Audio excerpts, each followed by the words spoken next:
The second chapter that we're looking at is the theory that dinosaurs died out because they starved to death.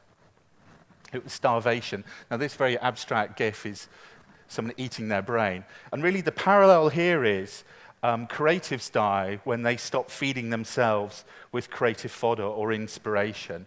And it's massively important to constantly keep feeding yourself with this creative inspiration. Now, something that I realize in fast-moving kind of design and creative studios is that you can become quite handcuffed by the process that you go through.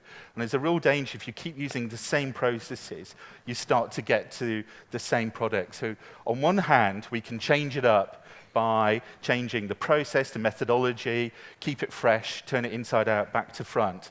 But there's another dimension that we can change as well.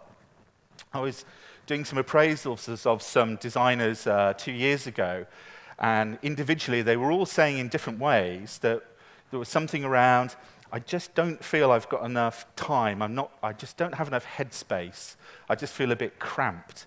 And that was quite a serious observation. There are a number of things you can do, but one of the activities that we put in place was I created this idea of giving everybody inspiration days or inspiration passes.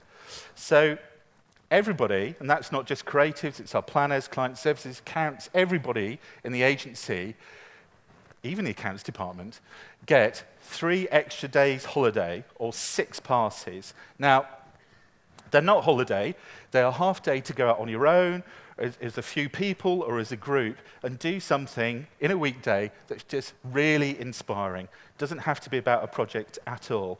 So people are going to the theatre, they're going to the museums, to shows, they're coming to Eurobest, they're doing lots of different things to feel themselves and get a little bit more headspace. And I really do recommend it. It's a great kind of addition to a fast-moving studio.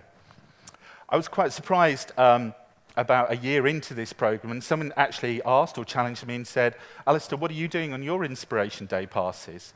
And I kind of looked a bit blank at that moment and went, actually, I haven't actually used any, because I wasn't really thinking about it myself.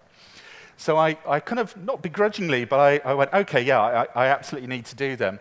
At about a similar time, I was getting a number of invitations, if you like, from colleges and art schools, universities, to come and spend some time in college, in art schools, and do some mentoring and portfolio surgeries. And I've always kind of not done that because I always felt I was too busy or I couldn't really make the time in my diary. But I thought, you know what? I'll practice what I preach. I'll go and do some of this. And lo and behold, it has been one of the most inspiring things I've done in the last decade. Spending time with young, creative undergraduates, it's just been brilliant. I think when you get into agency life, it's all around clients, complexities, commerce, politics. There's all of that goes on as well as creativity. And when you're with you, really young, raw talent, it's absolutely enthralling and exciting.